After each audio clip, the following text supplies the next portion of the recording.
Okay جی، بسم اللہ الرحمن الرحیم جی، السلام علیکم۔ اس وقت ہم موجود ہیں تحریک انصاف کا جو سینٹرل آفس ہے، اور اس سینٹرل آفس کے اندر ہم نے ایک کنٹرول روم بنایا ہے کل کے الیکشن کے لیے، جہاں سے پوری مانیٹرنگ کی جائے گی الیکشن کی۔ اور یہاں پر ہماری مختلف ٹیمز موجود ہیں۔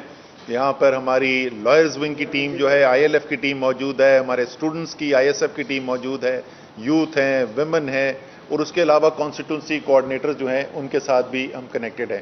تو ہمارا یہاں پر یہ پورا نظام بنانے کا مقصد جو ہے وہ بہت سادہ سا ہے کہ جتنی بھی ابھی تک کیمپین ہوئی ہے، جتنے سرویز آئے ہیں، اور اس کے اندر وہ چھوڑ دیں کہ تحریک انصاف والے کیا کہتے ہیں یا مسلم لیگ نون والے کیا کہتے ہیں، جو بھی انڈیپینڈنٹ سرویز ہوئے ہیں، چاہے وہ میڈیا نے کروائے ہیں، چاہے وہ ریسرچ ایجنسیز نے کروائے ہیں، سب کے اندر ایک چیز واضح ہے کہ کل کے الیکشن کے اندر 20 سیٹوں میں بھاری اکثریت کے ساتھ زیادہ تر سیٹس کے اوپر تحریک انصاف کے کینڈیڈیٹ جو ہیں اس وقت آگے۔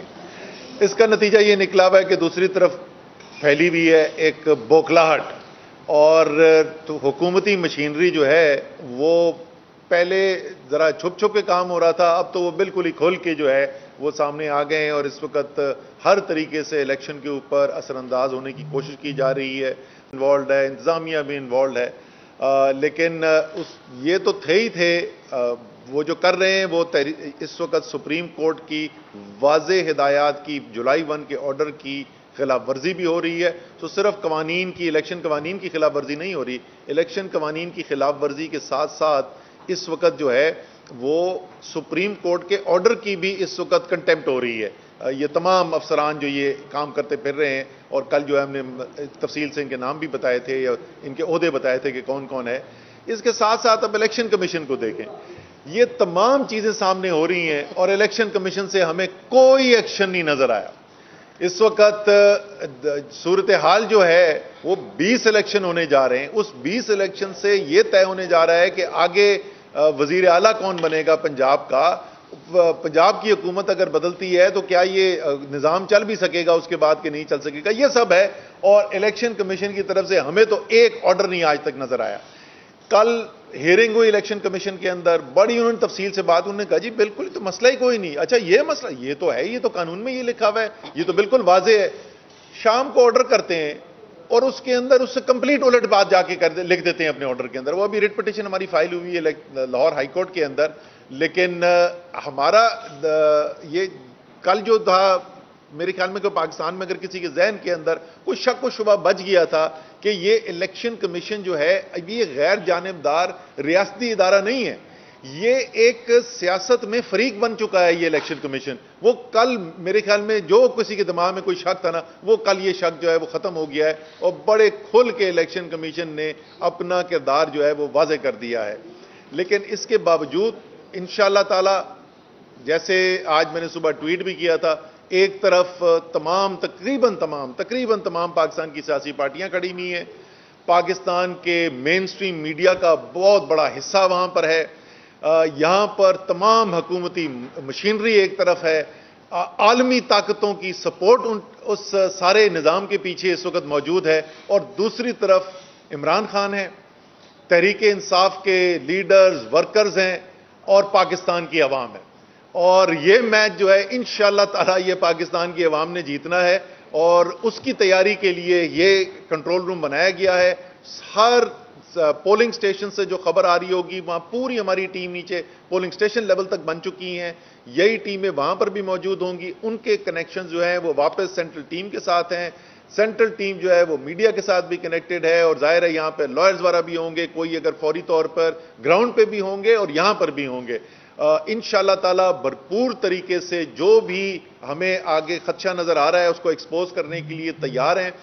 صرف اب ایک کام رہ گیا پاکستان کے عوام کے کرنے کا، اور وہ کام یہ ہے کہ آپ نے نکلنا ہے اپنے گھر سے کل صبح، اور نکلنا اس لیے نہیں ہے کہ وہ کینڈیڈیٹ جو آپ کے کھڑا ہوا ہے اس کو آپ نے کامیاب کرانا ہے، یا آپ کے علاقے کا جو لوٹا ہے آپ اس کو سبق سکھانا چاہتے ہو۔ یہ الیکشن جو ہے یہ پرویز الہی کا بھی الیکشن نہیں ہے، اور میں تو آپ سے یہ کہوں گا کہ یہ عمران خان کا بھی الیکشن نہیں ہے. یہ الیکشن جو ہے یہ ہم سب کے مستقبل کا الیکشن ہے، یہ ہمارے بچوں کے مستقبل کا الیکشن ہے. اس لیے کل آپ نے نکلنا ہے اور آپ نے ووٹ ڈالنے کے لیے آنا ہے. اب اس کے علاوہ میں دو اور باتیں کہنا چاہتا ہوں جی، جڑی ہوئی باتیں ہیں.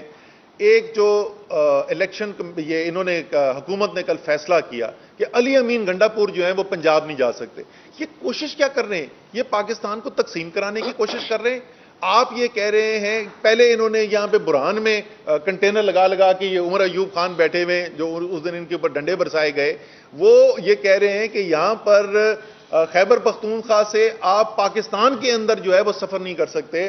آرٹیکل 15 آئین کا واضح طور پر ہر پاکستانی کو یہ اختیار دیتا ہے کہ وہ فریلی آزادانہ طور پر ملک کے کسی بھی حصے کے اندر جا سکتا ہے، اور یہ بالکل آرٹیکل 15 کی نفی ہے. یہ اس کی تردید ہے جو انہوں نے آرڈر پلیس کیا ہے علی امین کے لیے. علی امین ہم سب کے لیے تو ہیرو تھا، اس کو اور ہیرو بنا دیا ہے کہ اتنا خوف ہے علی امین کا کہ وہ آ جائے گا تو پتہ نہیں ان کے ساتھ کیا ہو جائے گا. وہ علی امین وہاں سے بھی بیٹھ کے اپنا کام کر دے گا، فکر نہ کریں. اس نے جن سیٹوں میں کام کیا ہوا ہے وہ مجھے پتا ہے انشاءاللہ تعالی وہ دونوں سیٹیں نکلیں گی، وہ دونوں سیٹیں تحریک انصاف جیتے گی. لیکن یہ کرنے کی کیا کوشش کر رہے ہیں؟ ملک کو تقسیم کرنے کی. پھر وہاں پر ذرا دیکھیں کہ اس وقت سندھ کے اندر کیا حالات ہو رہے ہیں. انتہائی خطرناک حالات، انتہائی خطرناک حالات. کدھر ہے اس وقت حکومت؟ کہاں اس وقت آصف زرداری؟ کہاں اس وقت بلاول زرداری؟ اس وقت حکومت سندھ کہاں غائب ہے؟ ایک آگ سے آپ کھیل رہے ہیں. یہ رجیم چینج جو آپریشن ہوا، جو سازش ہوئی، اس کے نتیجے کے اندر جو ملک کے اندر حالات پیدا کیے گئے، وہ کتنے مختلف طریقوں سے اس کا نقصان ملک کو پہنچ رہا ہے، وہ کوئی ختم ہونے میں نہیں آ رہے.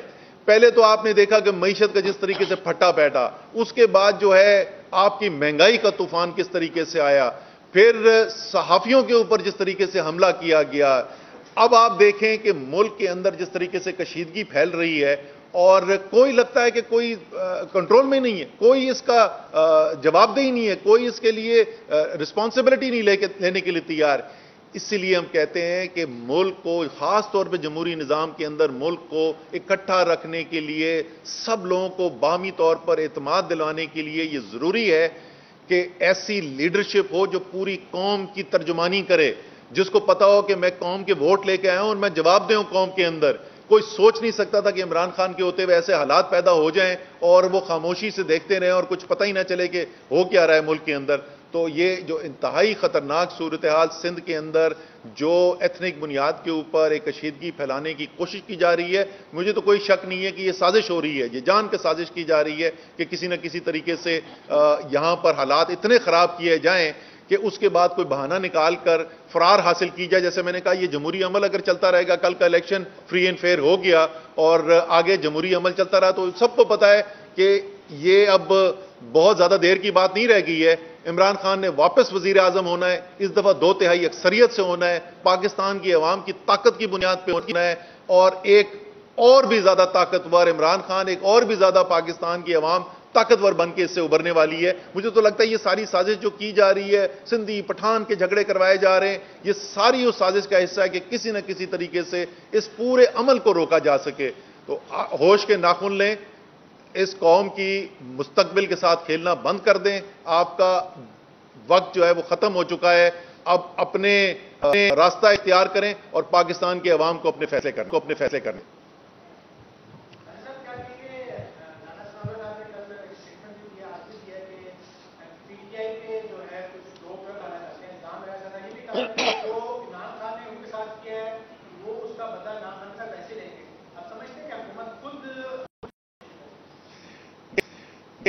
رانا سلونا نے پہلی بات جو کی کہ جو عمران خان نے انہوں نے ان سے کیا، یہ فواد چودھری اس کے اوپر پہلے بات کر چکے ہیں. رانا ثناءاللہ کیا سمجھتے تھے، کس نے کیا، وہ رانا ثناءاللہ اپنی کہہ چکے ہیں، اور اس کے عینی شاہد جو ہیں وہ اپنے فواد چودھری ہیں. ان کے سامنے وہ بات کی تھی، انہوں نے گلا ان کے سامنے کیا تھا. تو یہ رانا ثناءاللہ کو بھی پتا ہے کس نے کیا. ان سے بولیں کہ اگر لینا چاہتے ہیں. ایک کل مجھے کسی اور نے بھی میسج بھیجا، اچھا میسج ہے کہ رانا ثناءاللہ کے نیچے ساری تفتیشی ایجنسیاں ہیں، FIA وغیرہ ہیں، ذرا پتہ تو کرائیں نا کہ آپ کا لیڈر جو ہے، آپ تو کہتے ہیں نواز شریف کے ساتھ بہت بڑا ظلم ہوا تھا نا، تو خاموش کیوں ہیں؟ ذرا تفتیش تو کروائیں کہ نواز شریف کیسے فارغ ہوا تھا. ہم تو کہتے ہیں کہ وہ کورٹ کے عمل سے ہوا تھا, عدالت کے عمل سے ہوا تھا. آپ کہتے ہیں کہ سازش ہوئی تھی اور اس کے اندر شامل تھے دوسرے لوگ, دوسری طاقتیں شامل تھیں. تو رانا صاحب ذرا تگڑے بنو اور کرو نا ذرا اپنی انویسٹیگیشن, تحقیقات کرو کہ نواز شریف کو کس نے فارغ کیا تھا. دیکھیں یہ رانا صاحب جو ہیں ان کی بات کو زیادہ ویسے سیریس لینا نہیں چاہیے. یہ وہی رانا صاحب ہیں جنہوں نے کہا تھا 20 بندہ نہیں اسلام آباد پہنچ سکے گا. یہ وہی ہیں جنہوں نے کہا تھا کہ عمران خان اسلام آباد آ کے دکھائے, میں انٹر نہیں ہونے دوں گا. تو یہ ساری باتیں ان سے پہلے بھی ہم سن چکے ہیں. جہاں تک خدشہ ہے, اس میں بالکل خدشہ ہے. اور ہمارے پاس جو خبر ہے خاص طور پہ جو دیہی ہماری سیٹیں جہاں پہ الیکشن ہو رہا ہے وہاں زیادہ خطرہ ہے. میڈیا زیادہ نہیں ہوتا, میڈیا کی نظر نہیں ہوتی. تو کوشش یہ کی جائے گی کہ وہاں کے اوپر کچھ گڑبڑ شڑبڑ کریٹ کی جائے, کیونکہ الیکشن تو ان کے ہاتھ سے نکل چکا ہے, یہ ان کو پتہ چل گیا.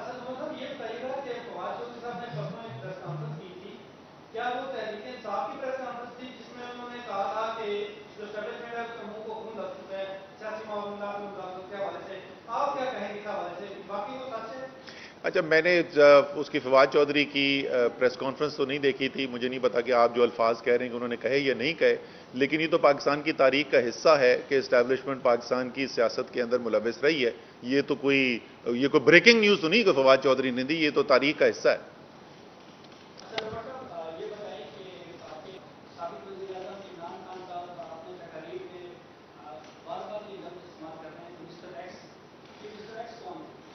یہ مسٹر ایکس جس دن خان صاحب نام لینا چاہیں گے وہ مسٹر ایکس کا وہ نام لے بھی دیں, یہ ان کی ظاہر ہے وہ لیڈر, یہ وہ فیصلہ جس دن انہوں نے پبلک میں نام لینا ہے. لیکن میں آپ کو ایک بات بتا سکتا ہوں کہ مسٹر ایکس کون ہے, یہ مسٹر ایکس کو بھی پتا ہے اور عوام کو بھی پتا ہے.